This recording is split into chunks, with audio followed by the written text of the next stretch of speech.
आपल्या लाडकी बहीण योजना, यामुळे एकंदरीत लोकांनी विश्वास ठेवला की हे देणारं सरकार आहे, हे फक्त बोलणारं सरकार नाही आहे. आणि म्हणून देणारं सरकार आहे याच्यावर विश्वास ठेवला आणि कल्याणकारी योजना ज्या केल्या आम्ही फक्त बोललो नाही तर 5 इन्स्टॉलमेंट लाडक्या बहिणींच्या खात्यात टाकले सुद्धा.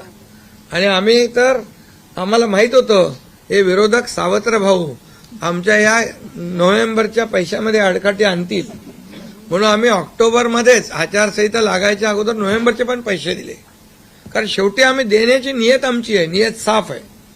कारण आम्ही फक्त कागदावर योजना ठेवायच्यासाठी केलं नाही.